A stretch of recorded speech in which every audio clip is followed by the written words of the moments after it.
Hi, folks. With Tacitus today, your pushback channel, and thank you for joining this audio live stream. In this essay, I'd like to talk about some reports I've seen around where the claim is that this is visits to psychiatric or psychological services. And this ranges from consultations through to, for example, transgender issues and so on. So now, the claim here is that 92% of those visiting or seeking these services, and it doesn't have an age cutoff point here. I assume this is over 16, but I can't confirm that 100%. But 92% are the biggest group is just females. Then you've got gay, lesbian, trans, and then depending on, there's a few different ones here, but between 5 and 8% at the high end are male, but I don't know if they were double counting gay men here. But the average of these things is about 5%. So that's the number that I'll kind of use. So that means 95% of people seeking psychiatric services and things like, gender or claiming to have gender dysphoria, that sort of stuff, they're female or female at birth, if you like, or people going through sort of gay, lesbian type stuff. Now, why is it that straight white males take up such a small proportion of people seeking out these services, and why are women such a huge sort of factor here? Now, you can say, well, that's because the whole world is run by Nazis. Hitler is the misogyny. Hitler is forcing these women into it. The poor little victims. If only we could stop Hitler, then we could stop their problems. Fuck. That wouldn't appear to be the case, because we've had a heavily feminized education system for decades now across the West. It was just kicking off when I finished high school. And women were being gifted, first places, or starting to be. It was only just beginning. Were being gifted first places, regardless of whether they got anywhere near first place in the exam. Were being gifted places at university. There were a plethora of courses being developed just for women where no one ever fails, and so on. And men or boys were being brutally suppressed, aggressively suppressed. I went to pick up my son once from school, and they were having it was a sports thing, so I ended up sitting. I got there a bit early. I was just sitting there waiting, and I was in the, they had like these seating stands at a sports field. So I was just waiting, and the teacher, who was obviously a radical feminist, and she had got they were playing a lot of football, so she got the scrawniest, most asthmatic little dweeby little pansy boys to make up one team, and these big burly relatively athletic, big, strong girls to make up the girls' team, and then got them to play football together. And the kids were probably too young to realize what was going on. I was watching this thinking, you've got to be kidding me. I mean, how much ideology can you put into this? I mean, these kids are like, I don't know, 9 years old or something. And so anyways, going on. Now, even in spite of that, the boys were still winning. And so then the teacher, clearly outraged, she loaded the dice and stacked the deck and still didn't get the ideological outcome she wanted. So she then exhorted the boys that they must let the girls win. It's the noble, boy thing to do. You have to let the girls win. And so you've got to be fucking kidding me. So and when looking at other things around, how much there's a martial arts tournament where they got to load the dice. The media were along at this, to load the dice and stack the deck again. They took the girls. She was like under 15s girls judo or jiu-jitsu champion for Australia. She looked pretty good, actually. But she was rather small for her age. So they got a bunch of handicapped, wait for this, they got a bunch of mentally and physically handicapped boys, and they were there to sort of try, they weren't experienced or anything. They were kind of just beginners, really. And they got, and so they got these handicapped boys to fight this champion, Australian champion girl. And these were just handicapped boys with no experience. And of course, she beat them all. And some of them were they didn't even know what day it was, and they were being pushed into the match. So, and then the media were there to show "You go, girl."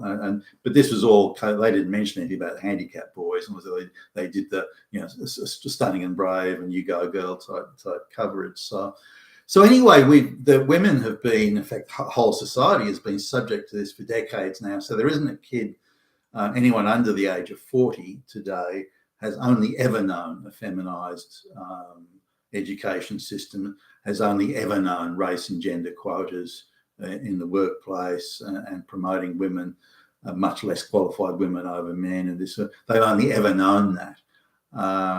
Women are encouraged not to get married, have children. If they do get divorced, they get the house and all the, so super feminized, or at least very anti-male type social structure, unless you're one of the wealthy elites, of course.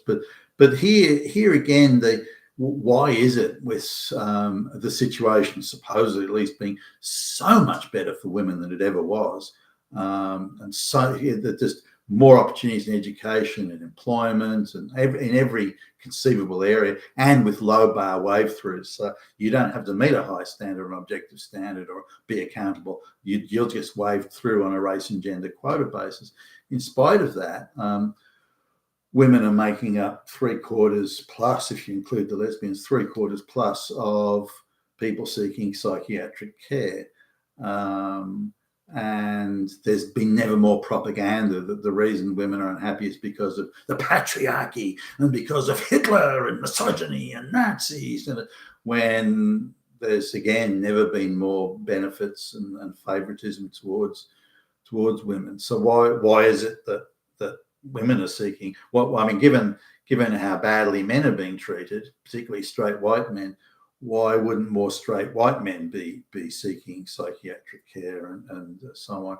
Many organizations now are giving an extra 2 weeks sick leave a year for women on the basis that they need psychological counseling because of the patriarchy and it's oppressing them and so on. I mean, what patriarchy, for fuck's sake?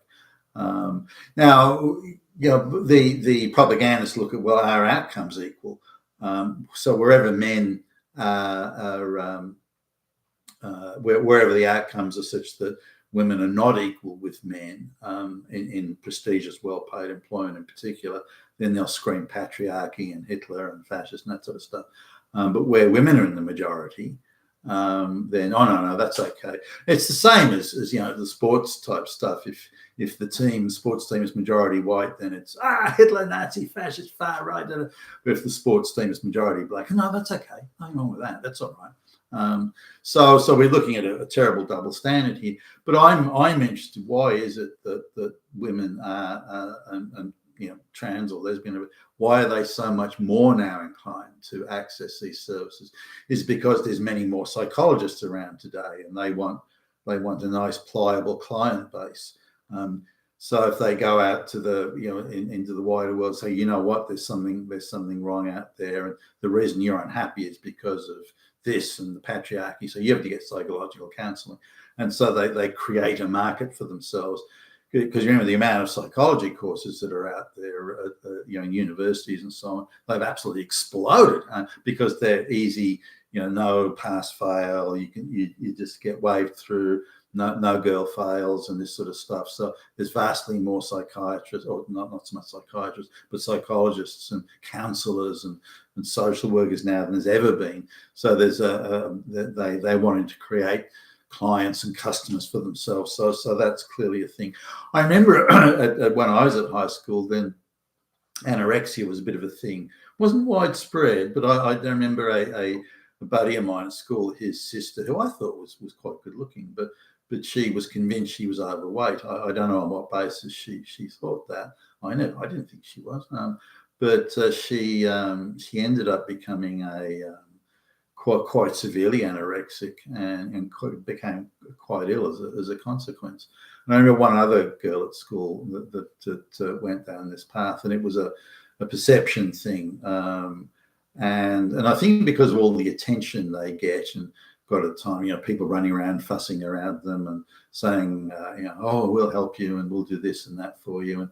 And they get a certain amount of attention that they want or think they need, and so on, that they're not getting from other sources. And this provides a vehicle for doing. So the self-destructive tendency, when acted out, it then gives them that platform for the attention that they then later get, whether it be supplied by their folks or the government or whatever. So we're talking really a huge expansion in government services here, and therefore these people are encouraged to. So it's not the futile future. It's not that you can't afford your rent because the globalists drove up the prices. It's not because you've got a pointless shit job that is would break the spirit of the hardiest. There's none of those things. It's because of the patriarchy. So it's because of Hitler. Hitler did it, and then we'll give you free. We won't make your life better by giving you a job where the cost of living isn't tearing you to pieces. Well, we won't provide any of the things that will make your life a success or give you the potential. We'll just say you're a victim and we'll give you these free services. I think it's something along those lines.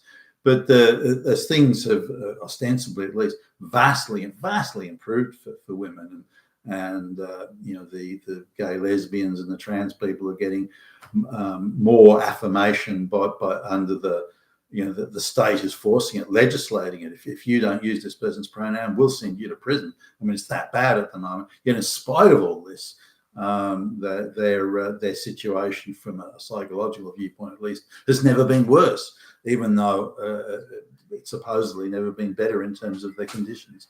You've been attached to us today, your Pushback channel, and thank you for listening.